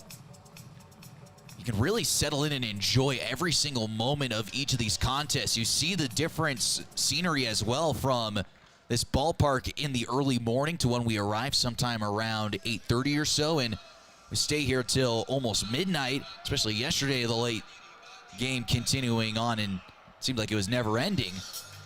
But it's just interesting to be able to say that you can spend almost a full day at the ballpark and you get 2 games to work through. The 1-2 is swung on and missed for strike 3. Mejia down on strikes, 1 away. That'll bring up Rio Ruiz. Second time down on strikes for Mejia, and a good bounce back there by Milton Quintana after the leadoff walk. But, you know, to touch on kind of what you started on there, how it feels like Sunday's far away. At the same time, both of these teams, this is their second game. You know, they're already halfway through their pool play and seeding information. So it's like, even though it is a far way away, and I agree with that statement, it means so much already just in game 2 for these guys in this series.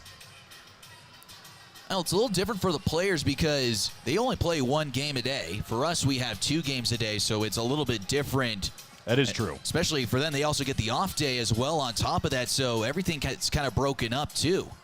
Well, it's, yeah, their second game apiece and our 4th game, for reference. There's a called strike, 0-2. And, I mean, often throughout the season, you may have, what, maybe 2 doubleheaders a year? I think last season I only had 2 in the regular season, 1 in the Arizona Fall League, and here it's preparing you for almost anything over the course of the season. Another swing and miss, strike 3. Rio Ruiz down on strikes, Quintana on a roll, and he'll now face Hoshina, who has been first pitch swinging from the get-go today. Looks like he's changed bats as well. Hoshina has seen 5 pitches today, and he is swinging at 5 pitches today. So we'll see if that trend continues here. If you're Quintana, I mean, I'd try to push your luck a little bit, right? Try to find something just outside the zone and get him chasing. First pitch. Tries to go with the breaking ball, and Hoshina, he stays back. He takes. That's ruled ball 1.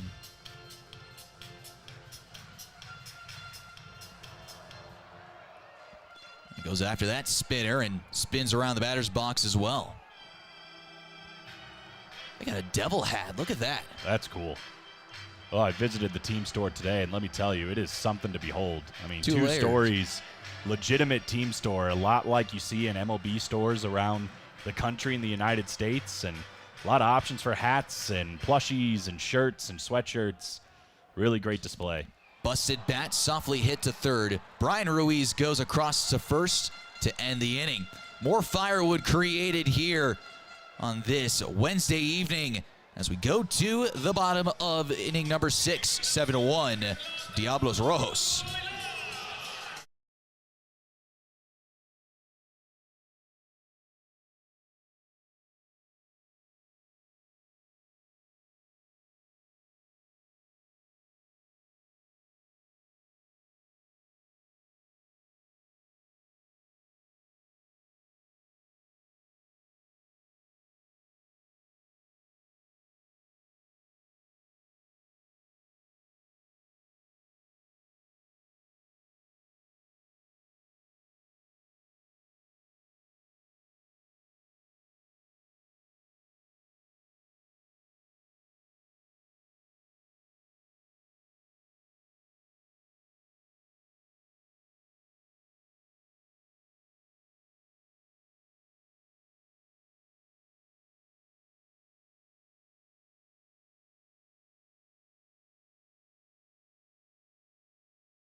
Top of inning number 7 here from Mexico City. The Diablos lead 7-1 as we keep things marching along. Milton Quintana back out to work for Los Dantos. At the top of the order, Carlos Sepúlveda will lead things off. A base hit, a 2-run double. Walk since then. First pitch misses for ball 1. 1 ball, no strikes. Yeah, he's been efficient all 4 times, reaching 3 of those times scoring. Called strike, hits the outer edge. It's just been the title of a leadoff man tonight for this Diablos team, and that is so important.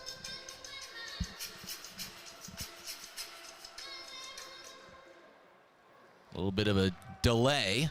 Is swung on and popped foul behind home plate. That is got to be up there for one of the longest leg lifts I've seen. He was balanced. That was, I mean, that was seconds. Mr. Miyagi would like that.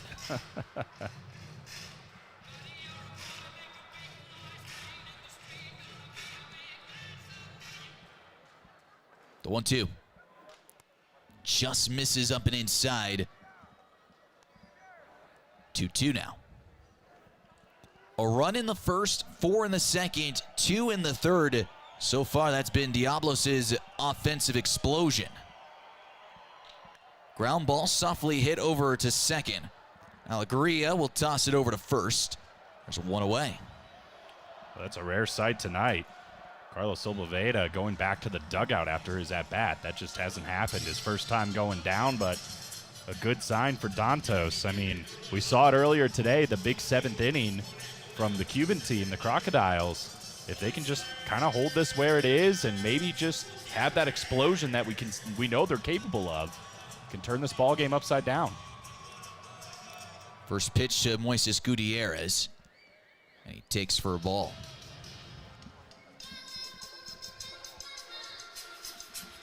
It's been a good day for Gutierrez as well. A couple of hits and a walk.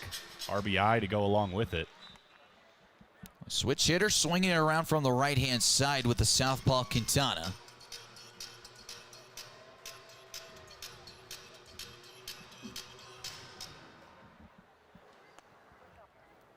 Takes downstairs for ball 3. Jose Marmoleos awaits on deck.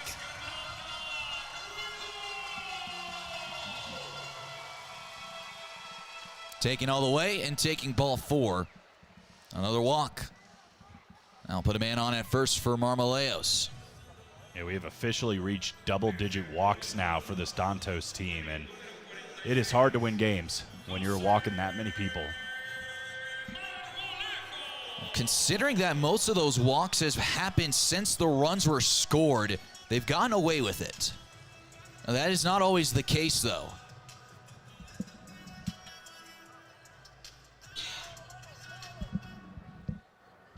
First pitch falls downstairs.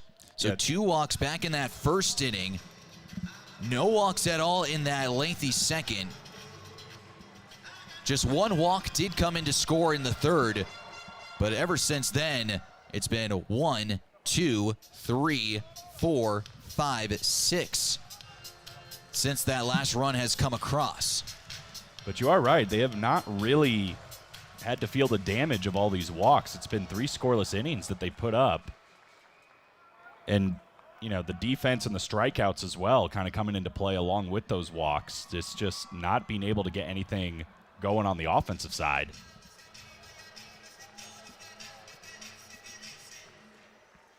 Two 1 skips in the dirt for ball 3. I mean, really 3 innings into this game. You know, you look at Diablos, they scored 1 in the first, 4 in the second, 2 in the third. It looked like that was just going to be the trend the entire ball game. They've done a good job keeping a lid on that. It's just so of the Diablos. But even lids can be unscrewed. Marmoleos will call time right before Quintana deals to the plate. Yeah, and he's in danger of the 11th walk of the game and his third. It's his 3-1 count. You got to be careful with Marmoleos. 3-1. Downstairs, ball 4. A check swing, no go, says Hernandez at the third base umpire. Back-to-back walks. And that will bring up John Singleton. It looks like he might not be facing Quintana. Well, there's no one up and moving around in the Los Dantos bullpen, so it still will be Quintana. But this is definitely a reset.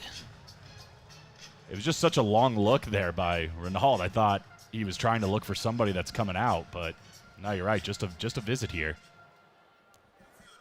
Or I should say the pitching coach for the Dantos.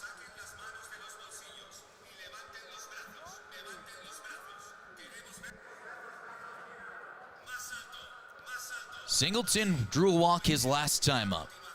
He's walked a couple of times. The mammoth 2-run home run back in the second inning. Grounded out to second base in the third. And the extreme shift for the former big leaguer. First pitch, breaking ball, misses off the plate for ball 1.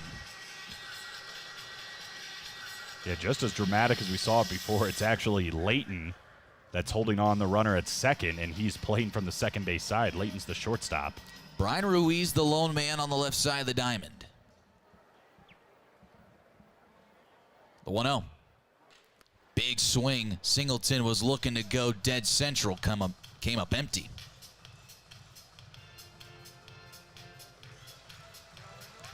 Well, that does not look like he's thinking about trying to push something down that third base side.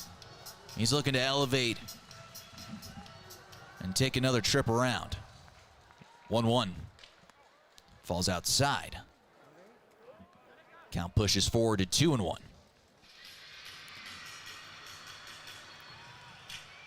It doesn't matter how big your shift is to the right side if the ball is clearing the fence and then some.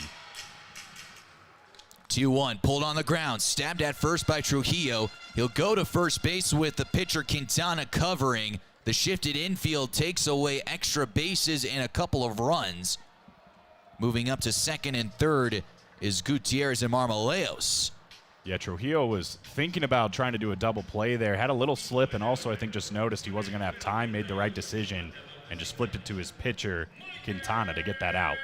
Well, even if his footing was solid, that is such a long and dangerous throw. The risk is certainly not going to outweigh the reward of just taking the one out. Yeah, very good heads-up play by Trujillo.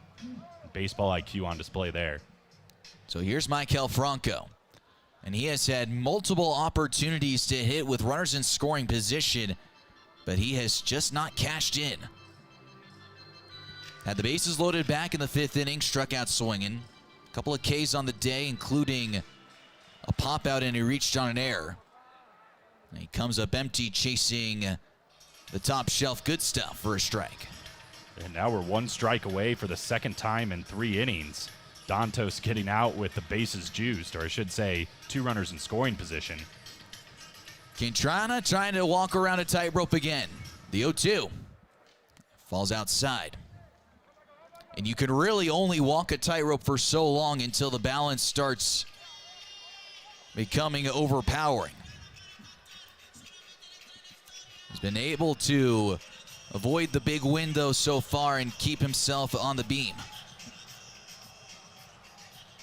The 1-2. Fouled back, and we'll try it again. Well, Franco looked so good in that first game against the Cougars. Scoring twice, a couple of singles, that big sac fly. It just kind of feels like he's due for something big here. Runners at second and third. 7-1 Diablos, the top of the 7th inning. And a game that's already in favor of the host team. The 1-2. Falls outside. We'll try this again at 2-2. But not only that, where we've talked so many times about how important it is to add on, a 6-run lead is still not safe in this ballpark. Multiple chances have slipped away. The 2-2 bounces in the dirt for ball 3, and Franco has drawn a full count 3-2. Really nice job to work himself back into this. Fouling off a pitch and then being selective. First base is open for Quintana if he decides to use it. Went from in control of the plate appearance to on even strengths. The 3-2 skies it into center. Rivera starts back, charges in, throws on the brakes, camps underneath it to make the catch, and the side is retired. Couple of men left stranded into scoring position. We go to the bottom of the 7th inning. It's stretch time from Estadio Alfredo Harp, Helu, 7-1 Diablos.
We're back here inside of Estadio Alfredo Harp, Helu for the 2026 Baseball Champions League. Folks, from the first pitch to the last out, Carbless is your game day companion. Smooth, bold flavor in a ready-to-drink can. Perfect for enjoying all the action from the stands. Crack one open and make the most of every inning, every play, and every moment at the ballpark with Carbless. Bold flavor in every sip. We pick things up at the bottom of the 7th inning after our stretch. Edgar Navarro now takes over in relief. First pitch on the way to Algaria. He takes for a called strike.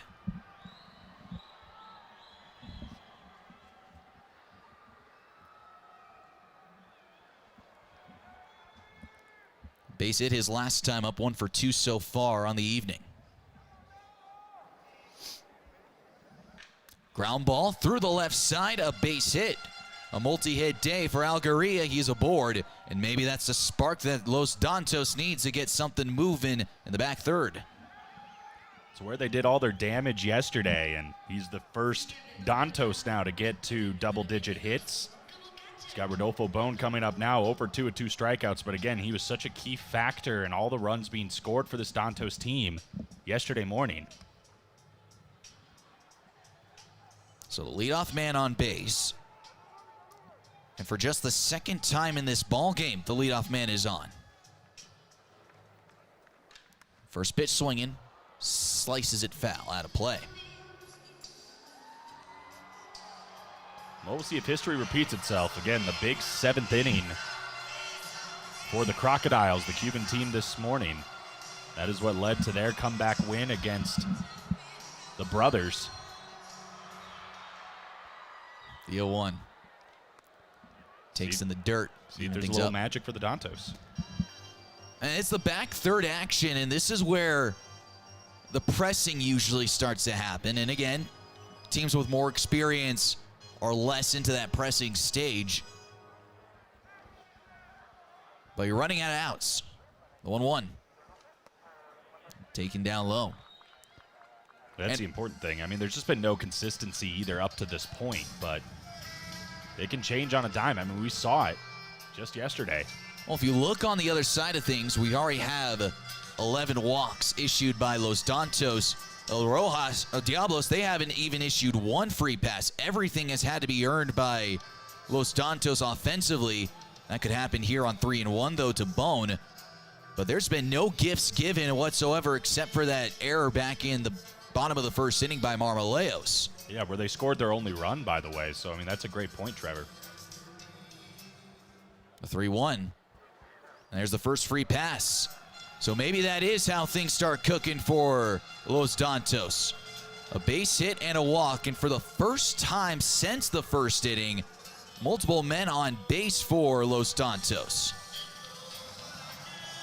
Boy, almost spoke that one right into existence, but a great job for Rodolfo Bone, just taking his time and working his way aboard. Now first and second, nobody out. This is definitely the best opportunity they've had since the third inning, the first time they've had a runner at second base since the third inning.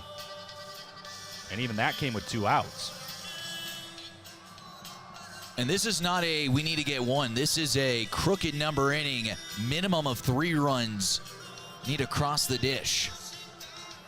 Well, Juan Carlos Urbina has certainly been in plenty of these situations in his long career. See if he can make something happen here for Dantos. Wide open hole up the middle. First pitch on the way. Busted bat, softly hit to short, so Pavita takes it to second for 1, back to first, and he's out. The hold up everything, bang bang play.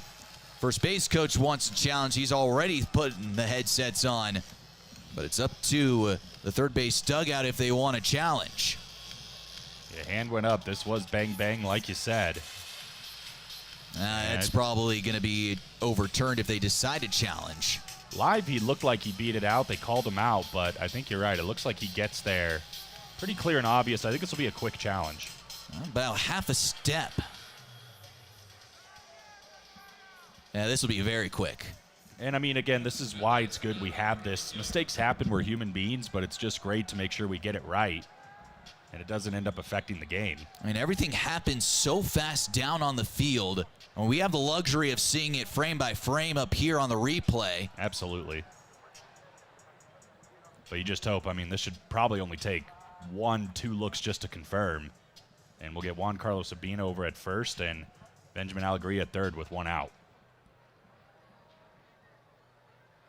That's pretty convincing. That is about a half a step. Ball's not even in the back of the webbing by the time Urbina's foot is on the bag. And how about the hustle by Juan Urbina? I mean, really putting it out there. You can tell how much this means to him as well, just representing Nicaragua this late in his career.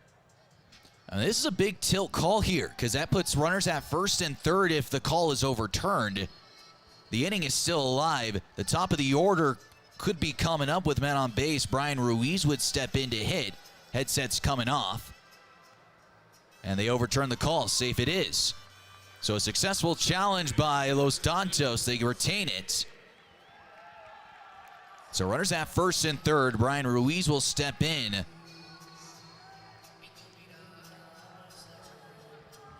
He's a good guy to have up. He's found success in both games. In the pinch hit yesterday, he got a hit and then scored a run later on. He's got a hit tonight as well. So Urbina now on at first. Alegría now at third. First pitch downstairs for ball 1.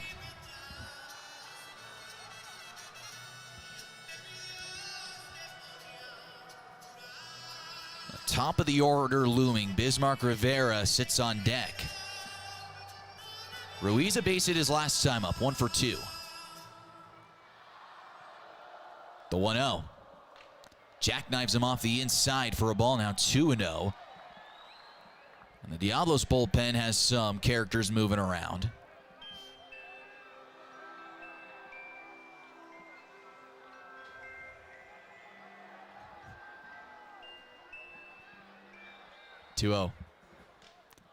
Jumps him out of the way for ball 3. And this is going to be most likely an auto take on 3-0. And top of the order on deck.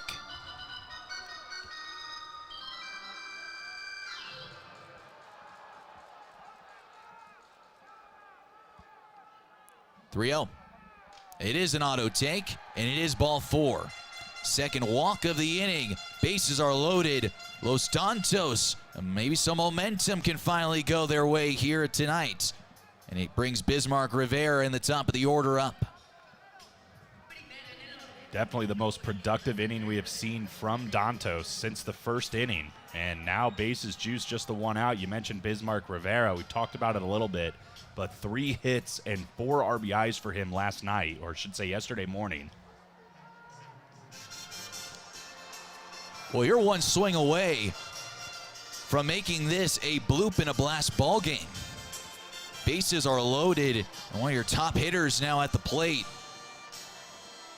who started out the bottom of the first inning with a base hit, would eventually come around to score on Emmanuel Trujillo's RBI single.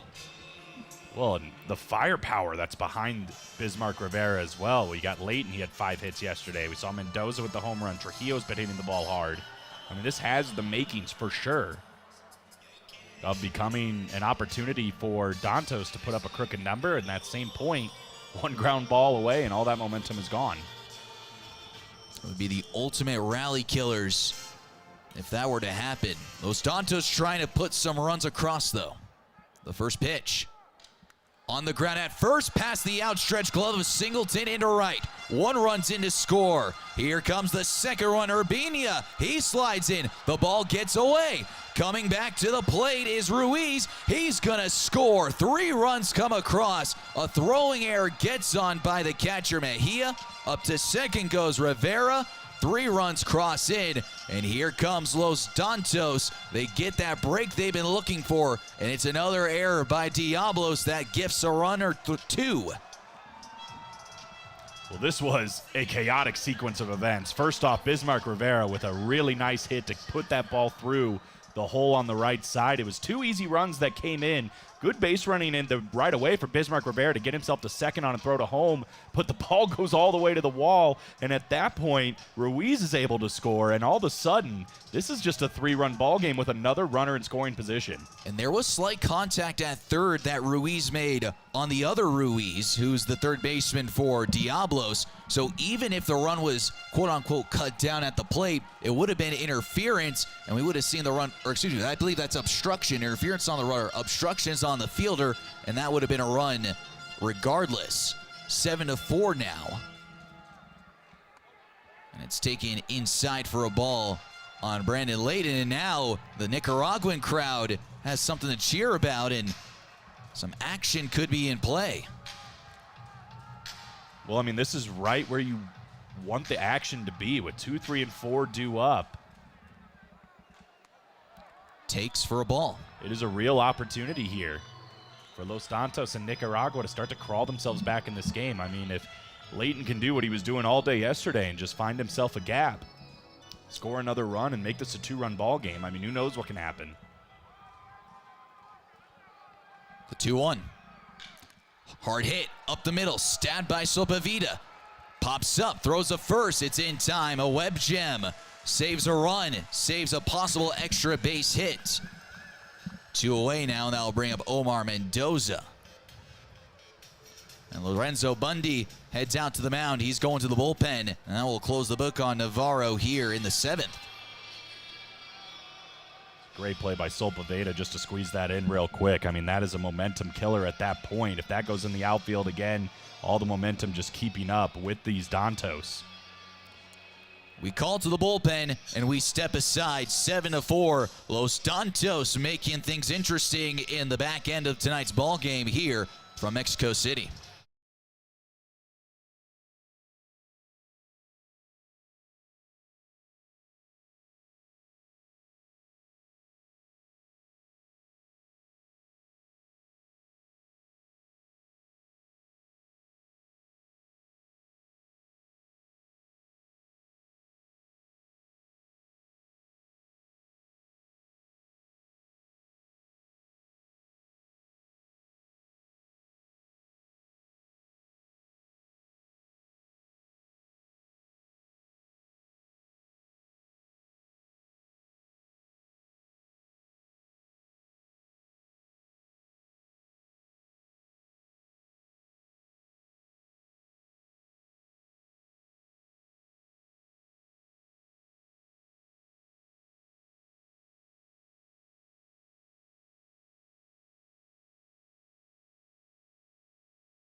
10-6, Diablos Rojos del Mexico lead over Los Dantos de Managua here as we go to the bottom of the ninth inning. Last three outs and the top of the order due up for Los Dantos. Bismarck Rivera, Brandon Layton, and then Derek Loizaga due up against the former major leaguer, the right-hander Steven Nagosek. A former New York Met, debuted in 2019, as was met the Mets from 2021 to 2023, splitting 33 games. Was with Lancaster in the Atlantic League in 2024, but it was 2025, splitting time between Class AAA Omaha with the Kansas City Royals organization and here inside of Estadio Alfredo Harp Helu with the Diablos. And the first pitch to Rivera, he takes for ball one. A two-run single back in the seventh inning to get the party started in a four-run frame. The 1-0. Broken bat up the middle to the shortstop. Sopavita steps into the throw across for the outs. One gone, 2 outs remaining for Los Dantos. Nogosek has to go right into the belly of the beast, the top of the order, where there's been a lot of production, at least the last couple of days, yesterday and today, for this Dantos team, and so far so good through batter number one. Nogosek still young in the baseball world at the age of 31. First pitch misses downstairs. Was drafted by the Boston Red Sox in the 6th round of the 2016 MLB draft out of the University of Oregon. A California kid from Roseville. The 1-0. Fouled back. Been spending some time with Leonis in that Dominican Professional Baseball League, so it's definitely another one of those guys, and we've been talking about on Diablos, that's maybe just a few good games away from itching his way back into a minor league system and back into the majors.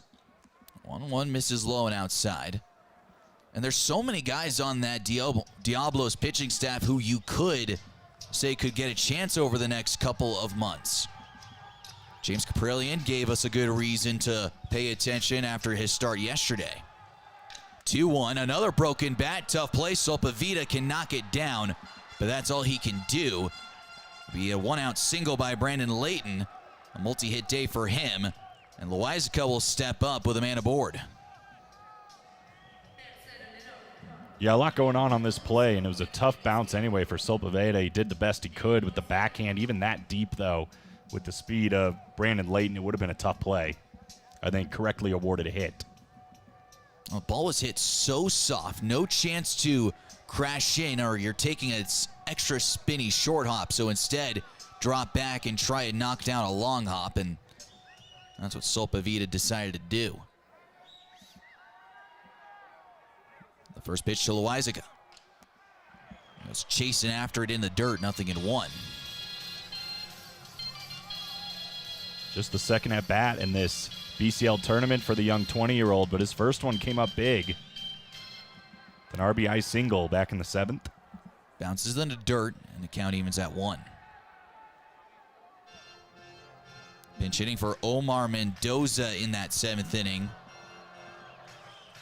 And stepped up in a big way.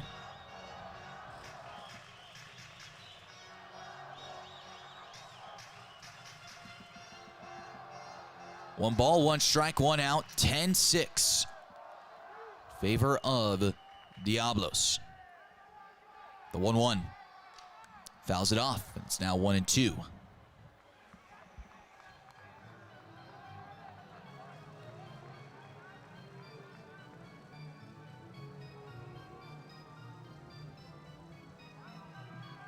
Emmanuel Trujillo awaits on deck. The 1-2. Bounces in. A ground ball away from closing the book on this evening's contest.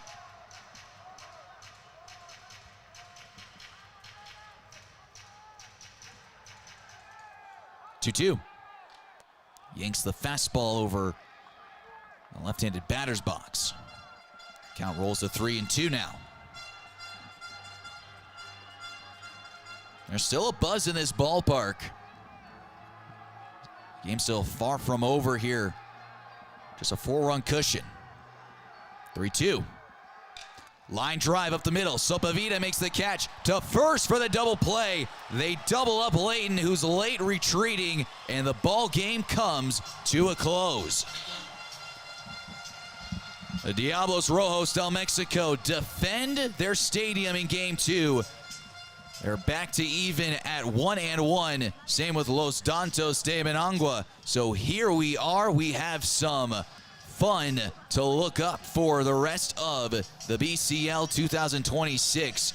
Right now, there is only 2 teams that remain undefeated. Both have only played 1 game, and we'll see the match up a little bit later on in the week between Kane County and the Crocodiles. But for right now, Diablos Rojos, their repeat BCL championships hopes stay alive. Yeah, and I mean, it wasn't always pretty in this game, and there was a chance looking like, I mean, you see the box score right there.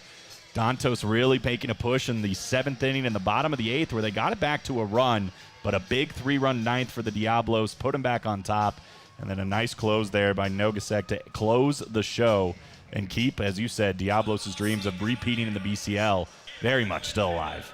Well, 10-6 final here from Estadio Alfredo Harp Helu.